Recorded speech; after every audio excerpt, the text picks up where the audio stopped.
Substack is becoming more and more central to our political discourse and our cultural discourse, but how should we think about their rise? Are they a neutral piece of technology or a social media platform obligated to do lots of content moderation? Is their business model sustainable? Hamish McKenzie is the co-founder of Substack, and he joins me today to talk about where Substack sits in the digital media space, how they influence politics, and where they want to be. As always, thank you for listening to the New Liberal podcast.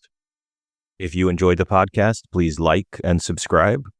If you really enjoyed the podcast, please consider becoming a member of the Center for New Liberalism at cnliberalism.org/become a member. Members make the podcast possible, they make our work possible, and we appreciate every single one of you. Thanks for listening, and enjoy the episode.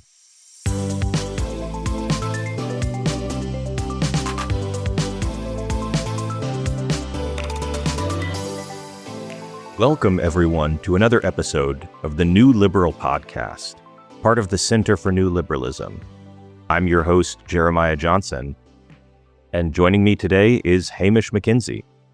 Welcome to the show. Thank you for being here. Thanks very much. Very good to be here. All right, so I guess I want to start out with kind of a big broad-based question, and then we'll dive into it. But there's something I've been thinking about a lot recently, which is what even is Substack as a piece of technology or as a platform? And I think it's interesting because to me it looks like it's in flux, but I don't want to kind of, prejudge your answer. So in like 30 seconds to a minute, how would you describe like what Substack is? At its simplest, it's a publishing platform, and specifically for people who are interested in making money from paid subscriptions. And you can publish anything on it. It can be text, it can be audio, it can be video. So you can be doing news reporting, you can be doing essays, you could be doing full-blown shows. And increasingly as well, it's a network that you can plug into for growth. So there's an app, there's a cross-pollination, cross-promotion audience sharing system that's anchored by a thing called recommendations that helps you, and all that together helps you build an audience, and you retain that audience. As the publisher on Substack, you own your mailing list, you own all your content, you even own the payments relationships, which you can control through a Stripe account, and you can export all of that anytime you want. That's what I've been kind of thinking about in the last, 6 months to a year. It's been very, very interesting to me to kind of think about, there's two models of this, and you kind of touched on both of them. Is Substack a neutral technology platform in the sense that like text messages are basically just this very neutral a set of, technological protocols? They do a thing for you, in the way that email is a protocol and like Gmail is a very neutral service, right? Like nobody ever yells at Gmail because of their content moderation policies. Nobody's ever saying this person's political views are so bad they need to be kicked off of, AOL's email list or whatever. And the more kind of technology focused, the more it's just like truly a neutral platform. People don't think about that. But the more something is a real global social network, people do tend to think a lot more about content moderation, and the requirements for content moderation start to go up and up and up, whether that's like formal legal requirements or kind of informal requirements, just in the sense that, if you have a version of Twitter with no content moderation, it turns into 4chan, and nobody really wants their site to be 4chan. And so how do you think about that? Because you mentioned both of these things, and to me, it seems like there's tension between those two views of what Substack could be, whether it's just a neutral platform or whether it's really becoming more of a social network. Do you see tension there? The content moderation question is always one that's nuanced and difficult. And we have these questions with the most basic form of Substack, which is just we provide tools for people to publish to the web and email, and they have an audience that they're directly connected with, where the bar for intervention should be very high, but there are still guidelines to protect the platform at the extremes. So no doxing, no spamming, no porn, and no incitements to violence, etc. The network side of it, which is optional add-on in a way, do you want to use Substack's network tools to find an audience and connect with an audience that doesn't already know you exist? That does introduce some different sets of questions. Like the central product of the network features of the app is this feed, where it looks kind of like Twitter. It's like Twitter without advertising, if you want to think about that in simple terms. But it behaves differently because it's not seeking to keep people maximally engaged and scrolling down the feed and looking for another hit, because that's what serves advertisers. It's seeking to promote a different kind of content, a different type of behavior, which is more about fostering deeper connections with publishers' work and hopefully encouraging people to enter into a subscription relationship. And because of those different objectives, you get different outcomes, and these things, the Substack feed feels qualitatively different from X, for example. And it doesn't make the content moderation questions disappear. We still have our rules and guidelines, but it does change the nature of the game, and it is more friendly to free speech ideals. And I know that's a big thing with you guys, because I've chatted with Chris before. Chris Best, for listeners, is the other co-founder of Substack, and I asked him kind of some tough questions about content moderation, and he kind of admirably, I think, stuck to the idea like, no, even if these people are awful, even if I think they're awful, I think we should have a very, very light touch on moderation. But I think that's an easy thing to do when you are, this was a couple years ago, and a lot of the argument is, well, if you don't want to see this person's content, just don't subscribe to their newsletter, right? Don't subscribe, and there's no problem. What are you complaining to me for? That seems like a pretty rational thing to say. I think a lot more of the issues with content moderation come when you start doing algorithmic stuff, whether that's, recommendations, get into that a little bit, some of the stuff like maybe with Substack reads, emails, like kind of recommending me new blogs that I haven't seen before. When you get into that kind of algorithmic stuff, I think is where people get a little bit more dicey with like, should we have more moderation, perhaps? Yeah, it's different. And the standards for applying content moderation ideals different and more tricky. But I think that the model is the thing where the actual heavy lifting of improvements for how free speech is protected is actually done. And then if you couple that model that encourages different types of behaviors, that rewards different types of content than on the other platforms, you couple that with the ability for people to set the terms of their own experience more. And this is a work in progress. We're not all the way there. We're only just starting on this journey, really. So we've got a lot of work to do. Then you can help people say, I don't want to see this kind of stuff, or like, this is a level of offensiveness that I choose not to have in my feed, or I want to see it all. I want a Wild West. I'm like impervious to insult and harsh language. And this kind of system and the tools and standards that are emerging these days is much more conducive to that kind of decentralized moderation approach, where people get to create their own borders, their own guidelines for their own communities and their own experience on the feed.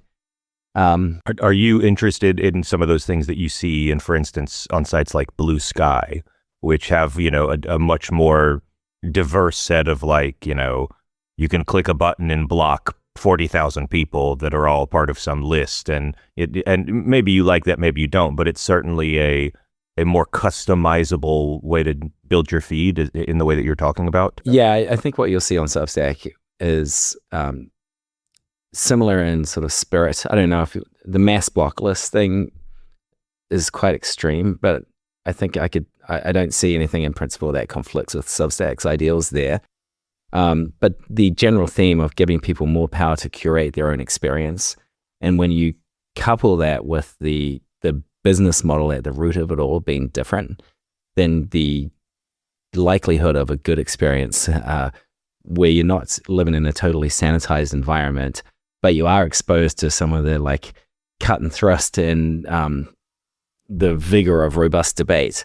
I think you can get that kind of good experience when you combine those two things. But I really think that the problems of the last decade, maybe 2 decades, with the last decade in particular, where people are worried about the negative effects of bad things being said on the internet, have not actually been well addressed by the prevailing attempts to make content moderation better or make it more sophisticated.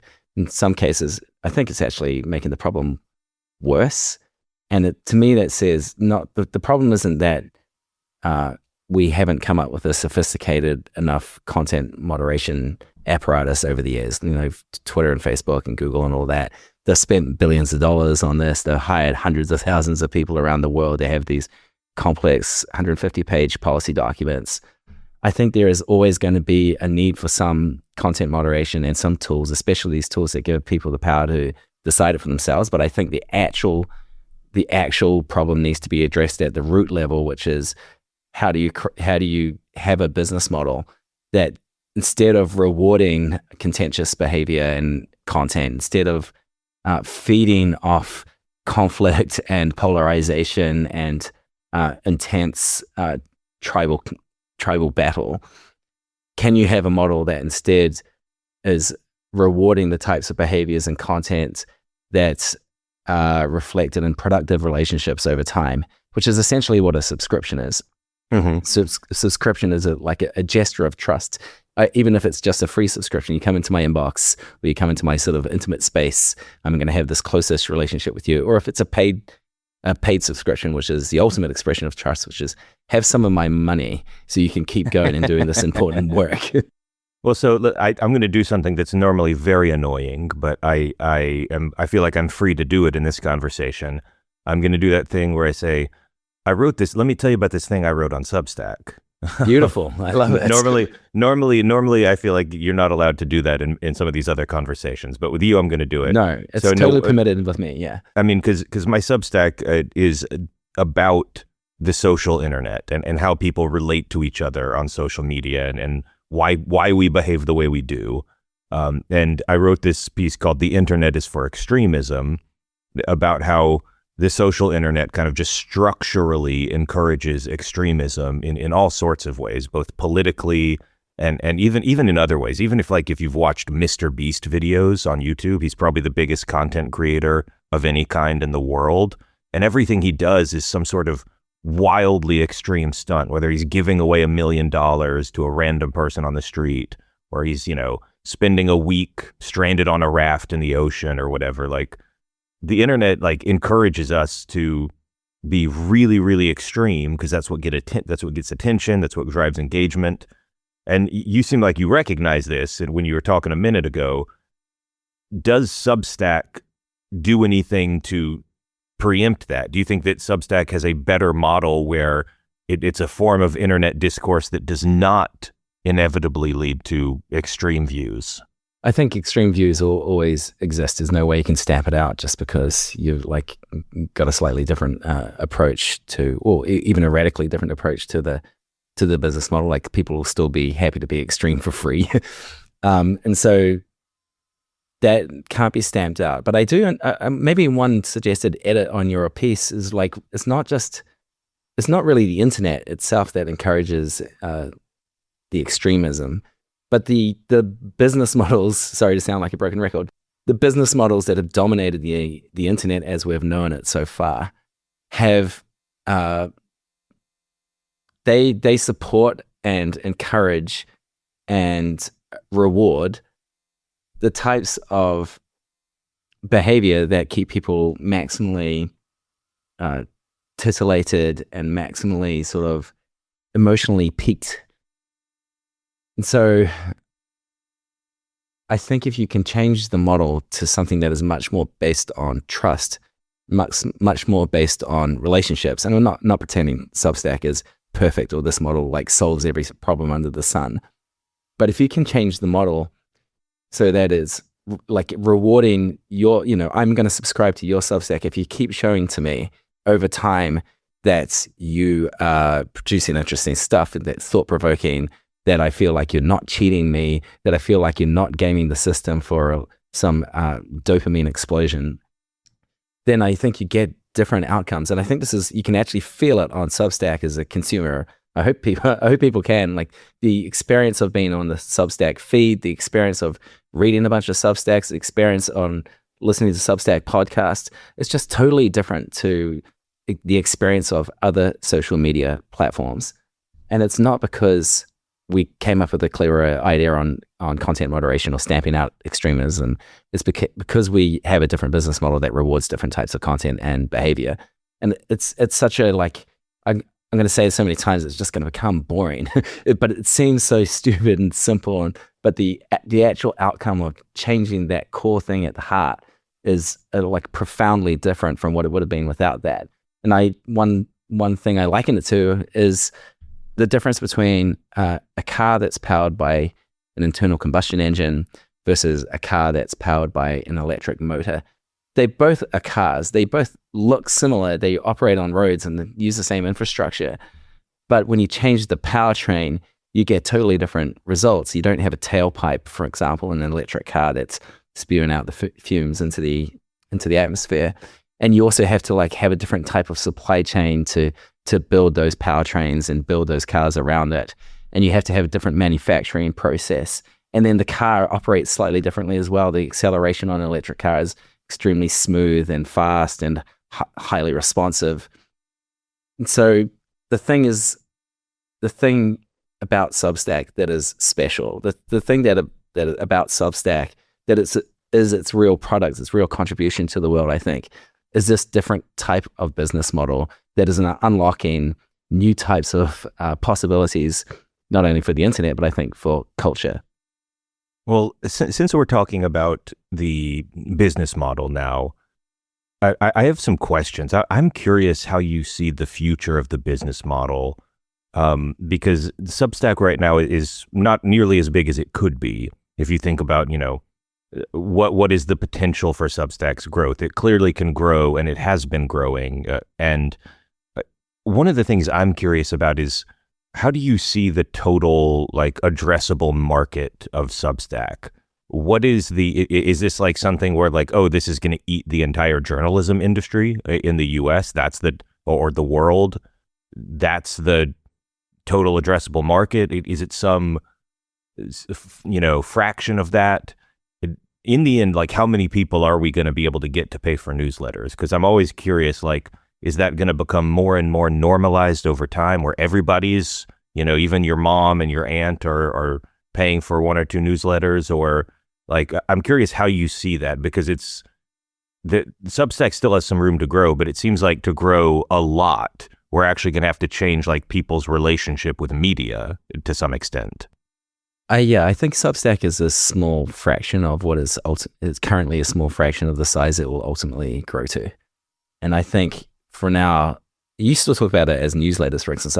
I have not thought about it as newsletters for a long time. I kind of feel like the thing that people are paying for they're not paying for content. They're not paying for a sort of delivery system. They're paying for this relationship with a writer or creator who they love or trust.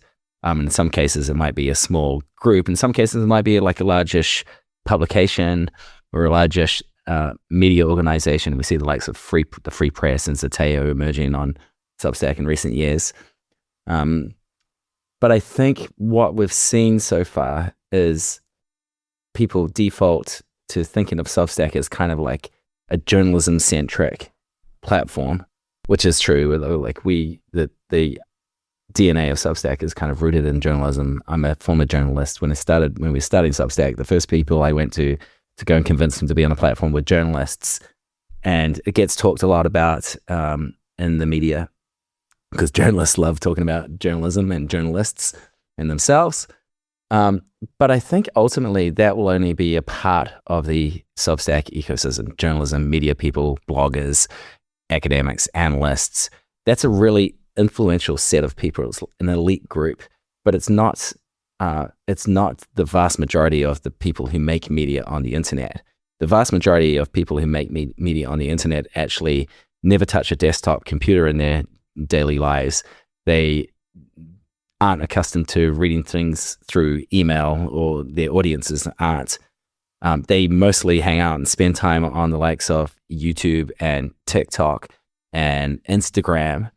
And there are many more of them, and their audiences are larger. And they are producing really interesting, meaningful stuff. But I don't think that the existing internet business models serve them that well. I think in many cases, the game is try and succeed on one of those platforms by building up a huge following, which you don't own or control. Only YouTube or Instagram or TikTok ultimately controls the relationships that those creators have with their audiences. And then hope that that's going to turn into money in some way. And it's usually through brand deals or affiliate links or some other kind of advertising thing. And that can serve some people extremely well. Like Mr. Beast exists. He's probably a billionaire. But it's a certain type of content. It's a certain type of creator. And I think it's probably actually a minority of creators in the world who can really succeed with that model.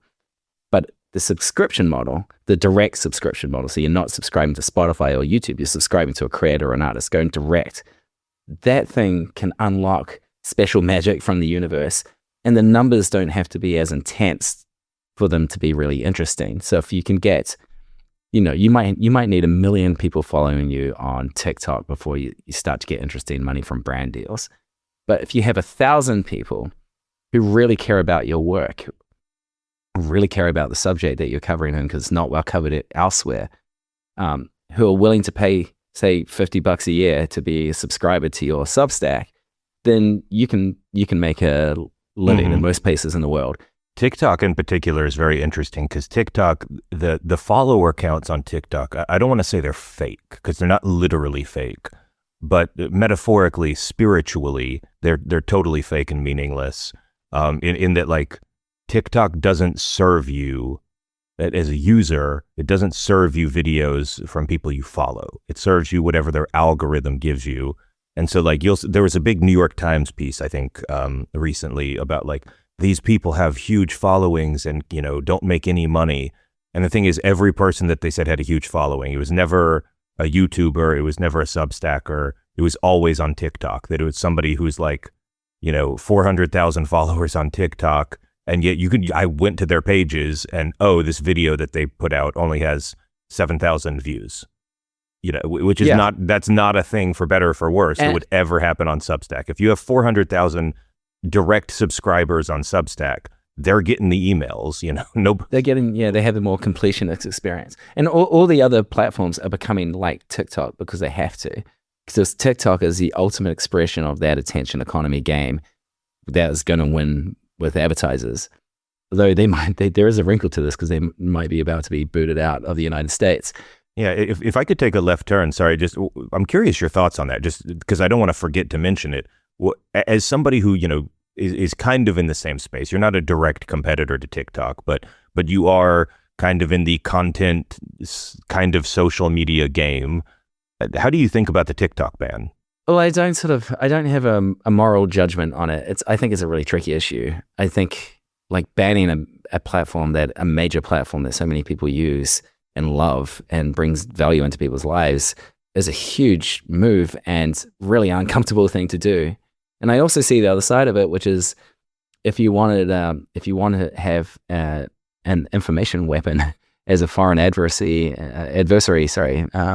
to start to influence the minds of people in the country you're in conflict with, then you couldn't come up with something much better than TikTok. It's an uncomfortable thing for me. I see both sides of it.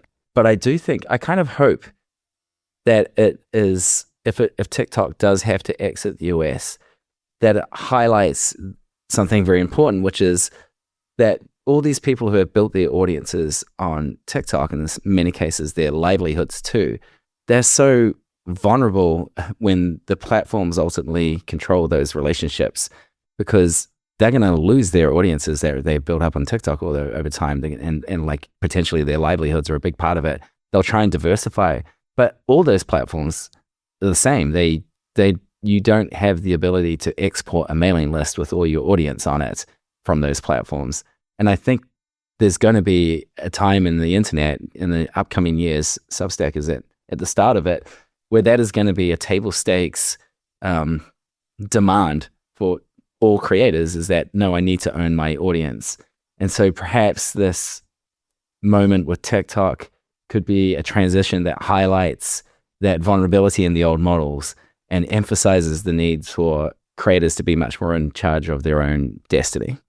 I think that there's an interesting problem that Substack is going to run into at some point. It's the cable television problem.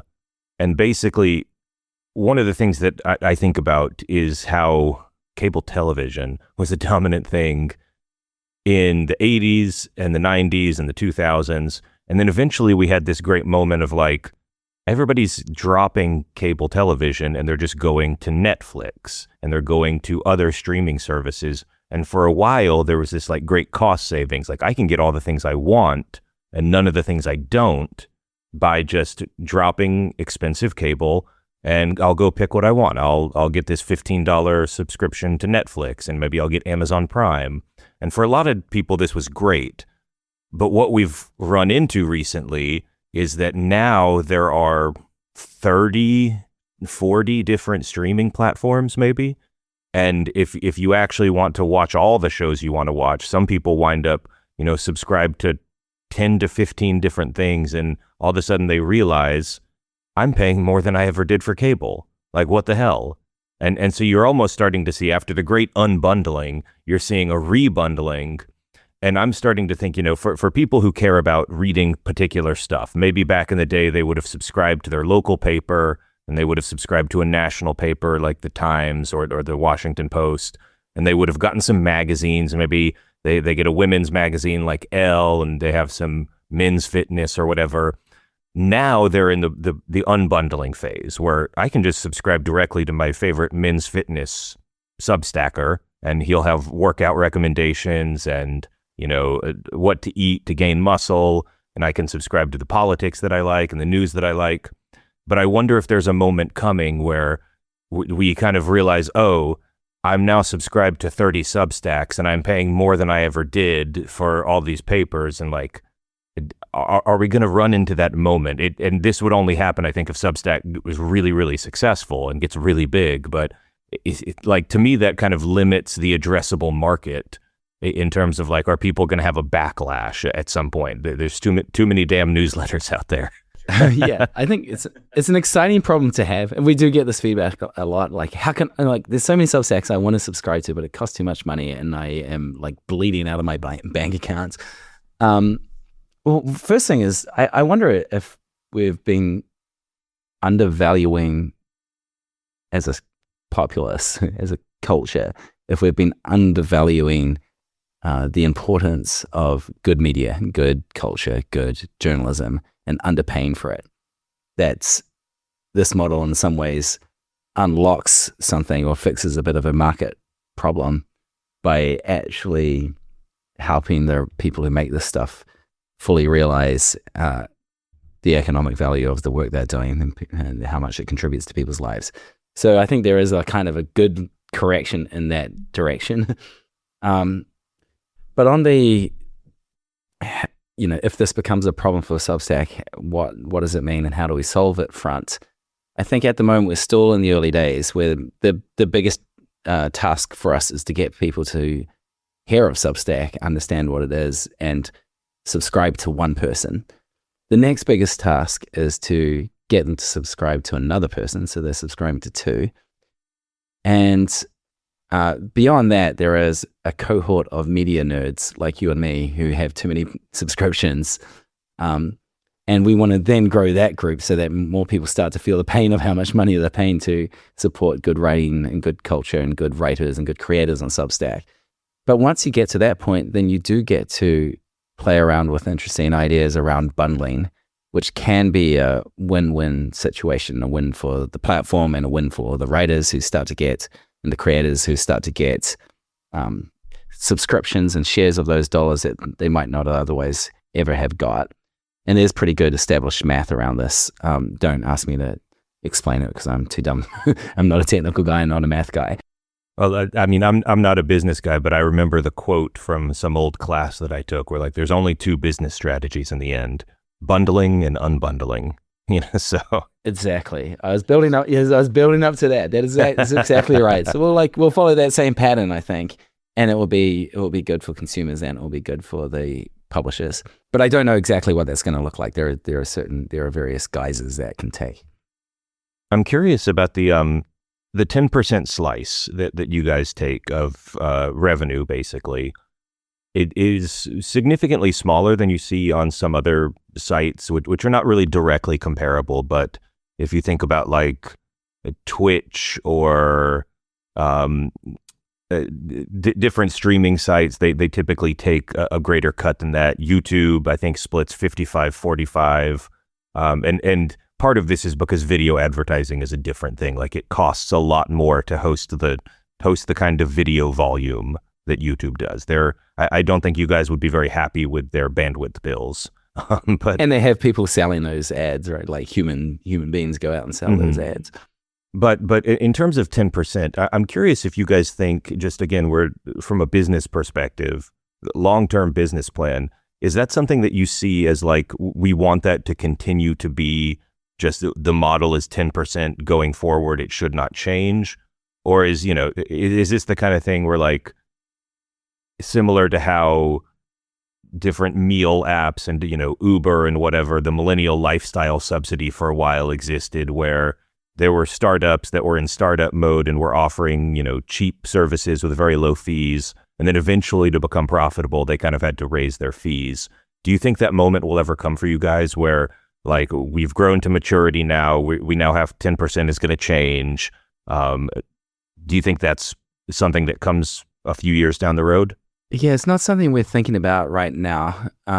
There's all sorts of ways to make more money once the ecosystem is developed and more mature.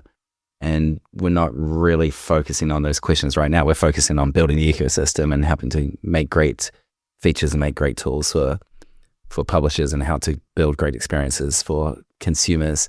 So it's not it's not a no, definitely never, but it's not something we're deeply into right now. But it is interesting. If you look, I think 10% is a screamingly good deal. And it was a good deal even when Substack was purely just publishing tools. There are like, we take care of customer support, for example. So if anyone writes in with a problem with their credit card or login details, you don't have to worry about that. Substack takes care of that. But we also give you you get a free website, and you can publish to that website and to email simultaneously. And you have these subscription management tools and features and analytics. And all that together, we give to you for free, except if you start doing paid subscriptions, then we take 10%. And that's the way we fund the whole company. But on top of that, we've since introduced network effects. So there is a whole discovery system on Substack that is now anchored by the app, with the feed as the main feature of the app. And that's a way that people find out about new creators and new works to fall in love with. And then there's the recommendations where writers recommend other writers to their audiences. And there are other discovery tools, search and leaderboards and all sorts of stuff. All that adds up to now is a massive generative subscription effect. So there's 50% of all subscriptions across Substack now come directly from the network, which is mostly the app. That's all total. That's free and paid subscriptions together. But if you just look at the paid piece, 30% of all paid subscriptions across Substack come from this network. And that means that you were like paying 10% to Substack before, like 2 years ago, before this sort of stuff came online, just to get this good publishing suite, this good set of tools, the customer support, etc., the website hosting. But now you also have this machine attached to it, and that machine generates subscriptions. It builds and helps you build an audience, which you then retain, you keep, they live on a mailing list. And the price hasn't changed. It's still 10%. Like we still just take 10%. And that is enough to like run a good sized business at the moment to support a company of about 100 people. Well, and I think I agree with you that like 10% is a very good deal in terms of like, I don't have to worry about building a website. I don't have to worry about how to handle customer payments or chargebacks. If that ever happens, I don't have to worry about distribution and setting up some MailChimp, kind of like, I don't even know the tools I would really use actually, but like, I don't have to worry about emails. Like it's all very seamless. 10% seems like a good deal to me for that. But I do think it's a little bit of a double-edged sword when you talk about the strong and impressive network effects, because it kind of, contradicts the idea that, oh, well, you can just pick up and leave Substack at any time. We give you your email list and you can always leave. And look, that's still true. You guys definitely still let people take their list of subscribers and you can export the whole list and take it to some other service if you want. It's pretty easy to do. But at the same time, if like all of your growth comes from the network, it feels like you're locked in a little bit. Like I would compare this maybe to being on like the App Store with Apple, where, there's a lot of people who are kind of unhappy about the slice that Apple takes, and they don't like having to deal with Apple's particular set of rules and the way that they do things, but they don't really have a choice because, where are you going to get your, where are you going to get your customers if you're not on the App Store? And I don't know, like I just think there's natural tension there between the idea that you can always leave versus the idea that, well, all of your growth comes from our network. So if you think about it in two pieces, you can have the totally off the grid experience and still be using Substack. You can be publishing and never have to visit the app or the feed. You can be getting subscribers, even if some of them result as from activity that's happening on the feed that you're not participating in, but that other people, it comes from other people sharing your work on the feed. You still get those subscribers on the mailing list you can own. And that export button under your mailing list is the ultimate guarantee of independence from the Substack network if you want it. But I'm not sure why you would not want the Substack network to help you grow. I'm not saying it's very easy to not use it, but if you don't use the Substack network to help you grow, then you're going to other places to help you grow. So help your newsletter grow. You're going to go to LinkedIn or Twitter or Facebook or Instagram, all of which have different rules and a different type of network, none of which is distinctly aligned with your interests. They're playing a different kind of game. They're trying to serve advertisers, and it's increasingly hard to get audiences from those places over onto your mailing list. In the example of X, for example, they suppress links. They don't want people to leave the feed. None of these apps want people to leave their feeds, so they don't want people to click over to your article.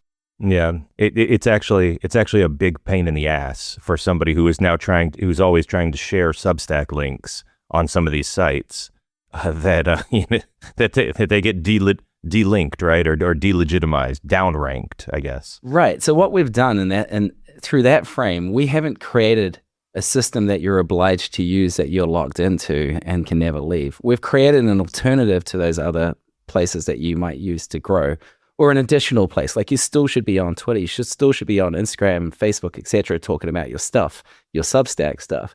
But Substack, the network, is another place you can do that, where you have a chance of reaching people who aren't already on your mailing list. And you're not actually locked in. There is a tendency to sort of default to an old concept of walled garden when talking about the Substack app or the Substack network.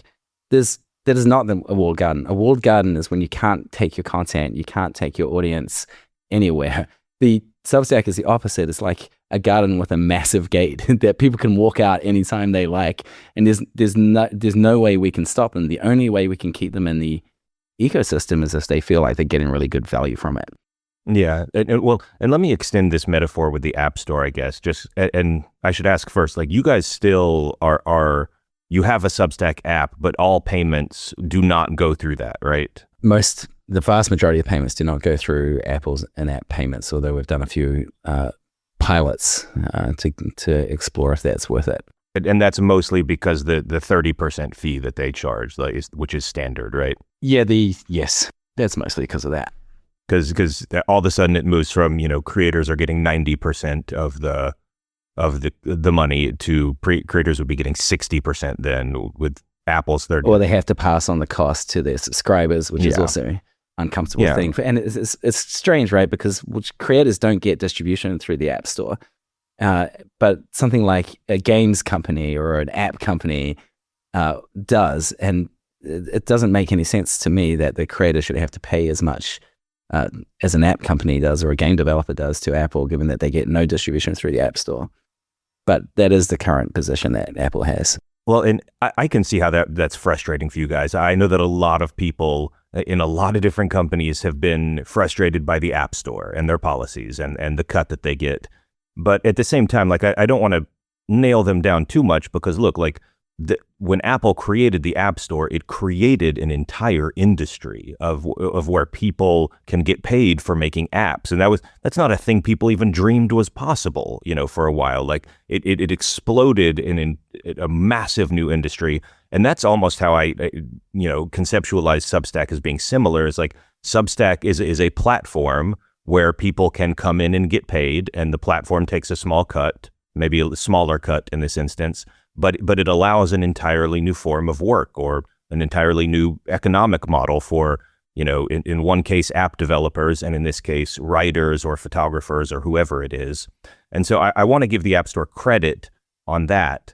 But I think it's very interesting to explore the space of, like, if there's a spectrum between, like, this one is a clearly good and helpful platform, which does not abuse the power that it has, which it naturally accrues as a platform. You're always going to end up with some power over the users.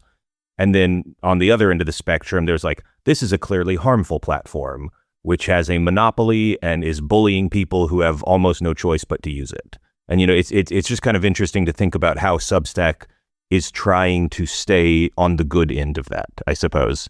Yeah, the way to stay on the good end, I hope, is to give people exit rights. So you are truly not stuck here if you have ownership over your mailing list and your content and can take that with you, and even your payment relationships, which are controlled through a Stripe account that you connect to your Substack.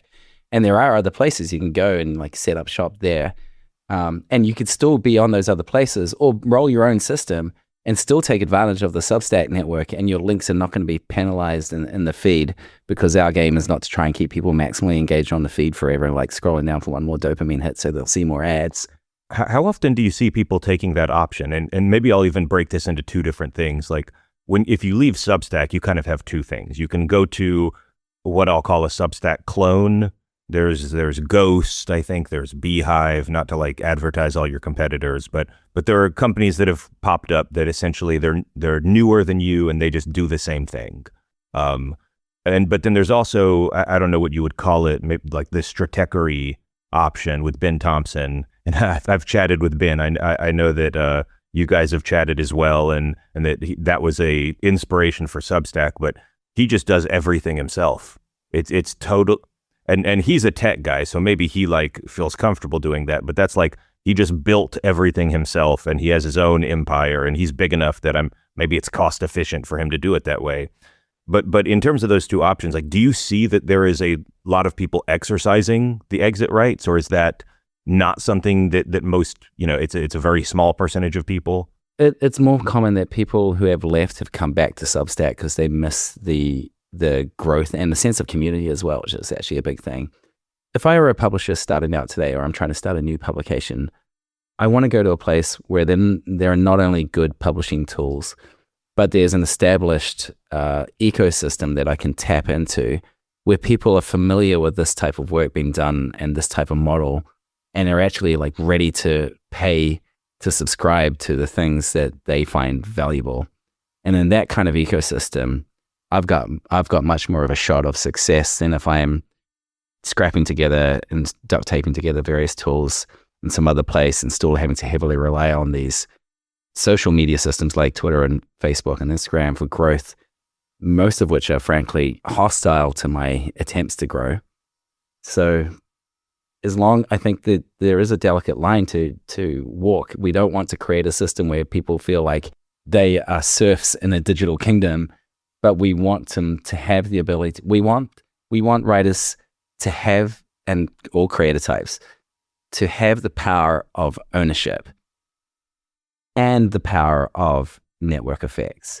And the last era of social media only gave us one half of that deal. They only have given us the power of network effects, but then the platforms ultimately have the ownership. With Substack, you get both. So you're not, and the ownership is expressed through you owning and controlling your content, you owning and controlling your mailing list, and being able to walk away with that at any moment and go off and establish your empire somewhere else. But we hope that the network effects, the power of the network that brings you all these subscribers and potential subscribers that you wouldn't otherwise have had, is enough to like keep you, not only like keep you happy, but maybe delight you. Like think it's possible that this is the best kind of media ecosystem for establishing something new that doesn't have any rules around who can participate, it's open to anyone regardless of pedigree or connection. We're hoping that this kind of system actually does tread that line and does give people the best of both worlds. One of the things that I know you talk about a lot, whether in interviews or when you post to Substack, is kind of the idea that we're in a new creator-led environment, that's the next wave, the most important wave of social media. Is it's really going to be focused on creators and their ownership of their own stuff, their ownership of their relationship, right? And a lot of this is kind of disaggregating from what used to be institutions. Rather than reading the Toledo paper for Toledo, Ohio, you might subscribe to a Substack where somebody just does reporting on local issues in Ohio. But I obviously you're going to present this as a good thing, and I think it is a good thing. It's the fact that the Substack option exists for like journalists and photographers and whoever else. That's a good thing. If they want to leave mainstream media and strike out on their own, the way that Matt Iglesias or any number of people have done, that's a really good thing that they have that option. But at the same time, like I'm really uneasy at how badly the rest of the media is doing. Like it doesn't make me happy that like every newspaper in the country is on the verge of going bankrupt except the New York Times. The New York Times is doing great. Every single other one would probably go bankrupt in the next 30 years. Like it's bad. And so I look at this like, is the juice worth the squeeze? And I don't know that there's anything we can do to avoid this. It's not like we can rewind technology so that all the newspapers survive. But how do you think about that? Where like clearly one part of the media is doing good and we celebrate that, but like it's also really bad. We've lost trust in all these big mainstream institutions, right? Lost trust, and their business models are failing them. So I frame it as social media has a mental illness. People are going crazy. Look, buddy, don't I know it? I'm about to release the worst tweets bracket of the year, and yeah. So social media has a mental illness, and traditional media has a physical illness, where it's the model that supported it is failing it, and it's failing to the extent that it can't really support its own body anymore. It is a tragedy that all of like middle America or middle newspaperdom is being totally hollowed out. All these places are shutting down. Jobs are being lost. It is a tragedy that local news is in crisis. And it's true that the core thing that people know Substack for doesn't replace that. People, and you know, not every journalist is entrepreneurial. Many journalists want a steady job in a newsroom where they have access to good editing, good legal resources, art, and all that kind of thing. In saying all that, though, I am pretty optimistic about a future for the media that can be rebuilt on Substack and on systems like Substack with models like Substacks. It won't be everything. I think there will have to be some other solutions, but already we see pretty encouraging signs of this. If you look at the free press, that is one of the most successful kind of quote unquote print media operations in a generation. It's already valued at $100 million and it got started 2 years ago. It's built entirely on Substack. They've got a team of 60 people now. They have fact checkers, editors, reporters. They take seriously their commitment to traditional journalistic principles, and it is growing like like a weed. it's an awesome success story, and not many people talk about it from the sort of business angle of, more people are interested in sort of arguing about its ideology or Barry Weiss's opinions. But as a media business story, it's a phenomenon. And then we see other versions of that emerging on Substack as well. There's the Anchor, which covers the business of Hollywood. There's the Bulwark, which is political commentary. And then there's local news publications as well, like Arizona Agenda is a really good one. There's one that's started by the former media editor of The Guardian in London called London Centric. It's just himself at the moment, but he's off to a cracking start just a few months in. That we keep seeing examples of the model working and proving itself for this kind of media operation. But we actually also have quite a lot of catching up to do as a platform. We need to keep improving our tools so we can support those kinds of operations. And we're actively doing that right now. And we need to get the word out more. And it's something we wish we could be doing more of, and telling people that this is a model that works for local news. This is a model that works for a news organization, and maybe you should try it. And some people will try it and fail, and some people will try and succeed. And I think out of that mixture, we'll start to see the emergence of a new kind of media economy. All right, so we're coming up on time. Just a couple more quick hitting questions for you. I guess this is the most important question I will ask in this podcast, and that is, how do I get featured on Substack Reads? Because I would be great on there, and you guys should put me there. Yeah, I recommend writing write something brilliant that captures the attention of the editor who puts that together. Yeah, that's the simple one. Just be brilliant, and just be everyone brilliant. will notice you. And then the final question that I'll ask is, what is a Substack that you love that you think doesn't get enough attention? Not one of your big famous ones, not your leaderboard, but what's a smaller Substack that you'd like to just give some free publicity to that people might enjoy? I've been really enjoying something called The Human Carbohydrate, which is written by a London-based writer named Stella Santakidou. She's Greek, but lives in the UK and works in public policy, but she's just quit her job to go full-time as a writer. And she writes she's coming obviously from a particular political perspective, but she's broad and open-minded in how she engages with the political world, and she writes with a good verve and unapologetically uses kind of bracing language. And she's just done published a series of conversations she's had with young Nazis and trying to figure out why they think like they think. And she's fresh and cool, and I hadn't seen her in the media anywhere else up until Substack, so I recommend checking her out. The Human Carbohydrate. Amazing. Sounds interesting, and I do kind of love that gonzo journalism style of let's talk to the people who are seemingly crazy. We're probably not going to walk away thinking, oh, the Nazis have a point. But maybe you'll understand, what made them that way.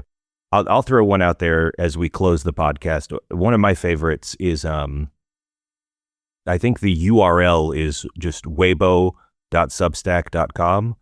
Weibo as in the social media app in China. And I think the name of it is Chinese Doom Scroll. Oh, yeah. I'm looking at it now. And what it is, this person, her name is Molly, and she offers basically no commentary. Very little commentary at all, but she just takes the top posts on Weibo that are trending at the very top of Weibo, and she translates them to English. And it's kind of a way to see what is happening on Chinese social media, because there's this entirely other social media ecosystem that is completely divorced from the rest of the internet, the Western-led internet. And it's just completely diagonal, and some of the things are the same. There's gender wars, the genders are always mad at each other, right? There's men and women fighting about dumb stuff, but some of it is very, very different, and it's this very interesting looking glass into a social media very different from our own. That's an awesome recommendation. I hadn't heard of that. Thanks for bringing it up.